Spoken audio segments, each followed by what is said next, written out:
Bismillahirrahmanirrahim. Assalamu alaikum wa rahmatullahi wa barakatuh. Arak menen daralansa bolobу деген суроо. Кээ-бирлер жаш балдары сууга өтүп ооруп калса, грип болуп калса, кичине арак ичирип коюп дарылагандар бар экен. Арак менен дарылануу дурус эмес. Пайгамбар саллаллаху алейхи вассаламдын доорунда бир киши арак жасап, ага эмнеге арак жасайсың десе, мусулман адам. Ал мен дары максатында бул дары болсун деп элге жасап атам дегенде Пайгамбарыбыз саллаллаху алейхи вассалам арам нерсе дары болбойт. Ал тескерисинче дарт болот деген. Мына ушул хадистен арак менен дарылануу дурус эмес. Башкалар арак менен ушу арам нерсе менен дарылануу сураганда Пайгамбар саллаллаху алейхи вассалам жок болбойт, дурус эмес деп тыюу салган. Ошондуктан аракты дарылыкка колдонобуз деген арак ичкендер бул шылтыгын ташташ керек. Шарият боюнча бул дурус эмес, харам нерсе. Darıların sastavında aram bolsa koldanuu bolobу. Darıların sastavında aram nerse bolsa, Peygamber sallallahu aleyhi ve sellem dövründe ötü zarıl uçurlarda taptakıl jolu kalbay, şifa hiçbir nerselerden tapbay, uşu bir gana tabipler uşul nerseni gana koldonsa darı bolot degen uçurlarda ruhsat bergen kelet. Kitepte. Ошондуктан бул дагы дармектерде эгер составында арам нерсе аралашкан болсо, бул текшерилип, атайын аныкталып дары болот деп чыгарылган себептен дурус болот. Аны колдонсо дарылыкка врачтар буйруган болсо дурус болот. Бирок атайын арам нерсе менен дарыланбаш керек шарият боюнча. Жибек кийим кийүү эркектерге арам. Пайгамбарыбыз саллаллаху алейхи вассалам доорунда жибек кийим кийүүгө тери оорулуу адамдарга уруксат берген. Terisinden teri oorulуу адам болсо, жибек кийим кийсе, ошо шифа болот экен. Медицина. Бүгүнкү күнү операция кылуу. Шарият боюнча операция жасоо дурусбу, дурус эмеспи деген суроо туулат. Пайгамбарыбыздын доорунда операция жасалган. Операция бул ушу кесип дарылоо да. Мадинада Пайгамбарыбыз саллаллаху алейхи вассаламдын бир сахабасы жаракат алып ооруп калат. Пайгамбарыбыз саллаллаху алейхи вассалам анын туугандарына силер дарыгер караштырып дарыгерге көрсөткүлө дейт. Ошентип Мадинага эки бир тууган дарыгер келгенде ошону чакырышып көрсөткөндө Пайгамбарыбыз саллаллаху алейхи вассалам ушул эки дарыгерге наштар деп аталган бычак менен кесип дарылоо ыкмалары бар экен. Ошону колдонуп дарылоого уруксат берет. Тигил экөөсү биз жахилият доорунда ушул бычак менен кесип дарылайт элек. İslam dininde de ушундай кылсак болобу дегенде албетте болот. Бул дурус деп Пайгамбар уруксат берет. Ошентип жаракат алган жерини кесип дарылайттар. Ошо айыкканга чейин ушинтип дарылайт. Бул операция бүгүн эле пайда болгон мурда жок деп ойлобошубуз керек. Керектүү учурда ошо кесип дарылоо зарыл болгондо Пайгамбардын доорунда дагы кесип дарыланган, Пайгамбар ошого уруксат берген. Азыр буюрса ушул видеодо дарылануу тууралуу бир канча хадистерди арабчасын окуп которуп беремин. Пайгамбарыбыз кандай өсиеттерди айткан. Кур'ан дарылардын эң пайдалуусу дейт. Бул хадис Пайгамбарыбыздын хадисинде келет. Кур'ан дарылардын эң пайдалуусу. Кур'ан менен дарылануу бул дарылардын эң пайдалуусу ушу Кур'ан. Пайгамбар саллаллаху асал менен дарыланууну сунуш кылган. Асалды Кур'анда шифа деп келген. Ошондой эле Кур'анда Аллах таала шифа кылып түшүргөн. Кан алдырып дарылануу хижама аркылуу Пайгамбардын өзгөчө сүннөттөрүнөн Пайгамбар ошентип дарыланган. Пайгамбар саллаллаху алейхи вассалам Кур'анды адамдын жүрөгүнө, руханий ооруларга дары экенин айткан. Ошондой эле кээ бир сыздоок жара, денеге чыккан жараларга дагы Кур'ан окуп дем салып дарылоого Пайгамбар уруксат берген. Демек, Кур'ан менен Кур'ан окуп дарылануу барлык ооруларга окусак бул эң жакшы ыкма. Себеби ооруну берген зат Аллах, анын шифасын берүүчү дагы Аллах. Ал эми биз колдонгон нерселер шифа берет десек бул ката болуп калат. Ал нерселерди себеп катары гана колдонобуз.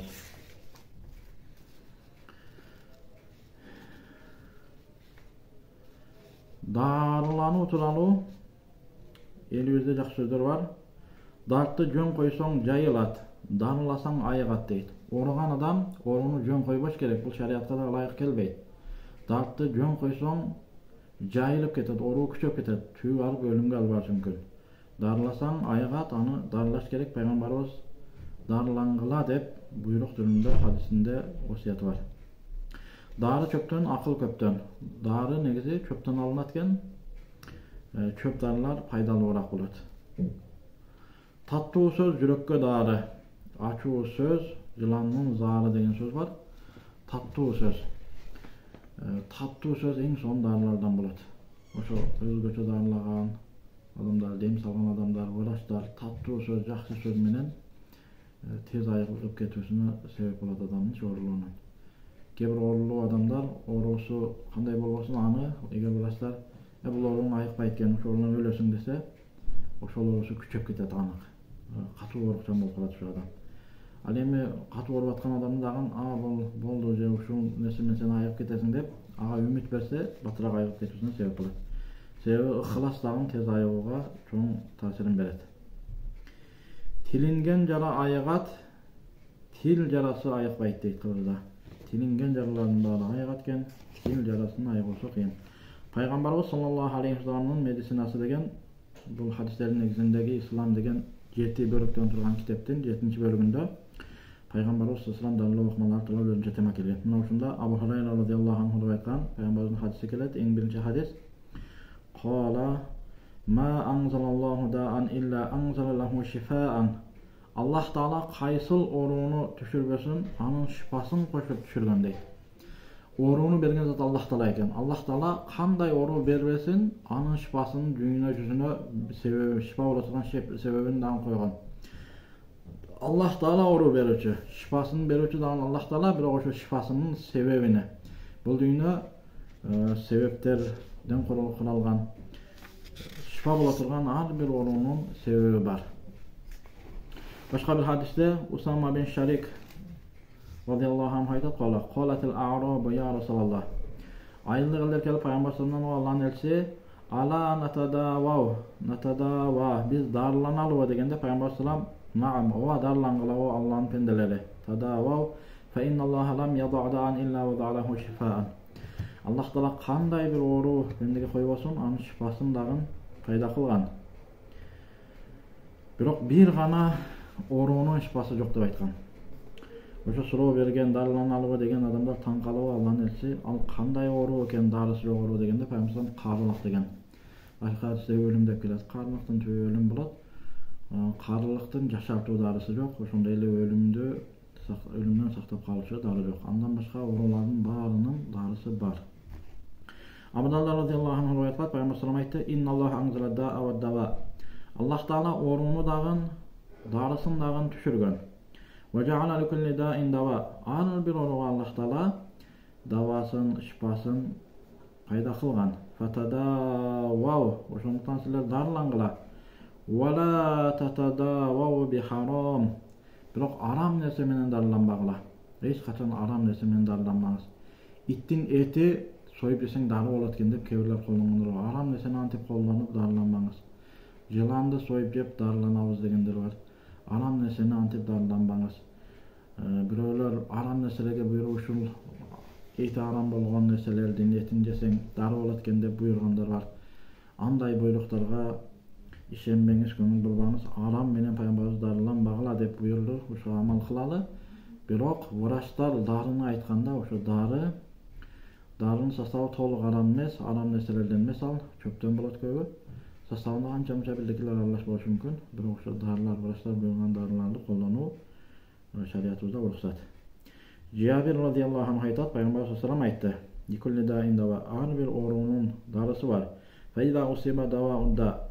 Оорунун шифа боло турган себеби табылганда, бари би изниллахи таала, Аллах Тааланын уруксаты менен адам айыгып кетет дейт. Аллахтын уруксаты менен. Аллах уруксат берсе, шифага уруксат берсе айыгат. Шифага уруксат бербесе, доктурга барып дарыланып, оорудан айыкпагандар канча, операция болуп дагы айыкпагандар канча. Демек, айыгуу үчүн Аллахтын уруксаты сөзсүз керек. Ошондуктан эң оорулуу адам көңүл бура турган нерсе Аллах Таалага дуа кылып, жалынып, жалбарып, дуаларды окуп, Кур'ан аяттарын окуп, Аллах менен байланыш кылуу керек. Шифалардын, дарылардын эң жакшысы Кур'ан деди, Аллахтын сөзү. Шифа аяттарды окуп, Кур'анда 6 жерде шифа деген сөз келет, аяттарда. Колдон келсе ошолорду окуш керек болуу адам. Андан сырткары Кур'ан, Фатиха сүрөсү, Аятал Курси ушуларды көбүрөөк окуп, дарыланууга аракет кылуу керек. Пайгамбарыбыздын доорунда küygüzüp arkылуу. Kээ бир гаймары чыгарган окшогон ооруларда азыр чүпүрө коюп үстүнө küygүзүп туруп дарылап атпайбы? Пайгамбардын доорунда дагы ушундай küygүзүп дарылоо болгон. Пайгамбарыбыз ошондойго да уруксат берген. Бирок анча жактырган эмес. Küygүзүп аркылуу дарылоону анча жактырган эмес. Операция кылуу пайгамбардын убактында көп эле болгон. Операция зарыл болгон үчүн операция кылдырыш керек. Bir сахаба жаракат алып пайгамбардын доорунда ооруп калат. Ушундай катуу ооруйт.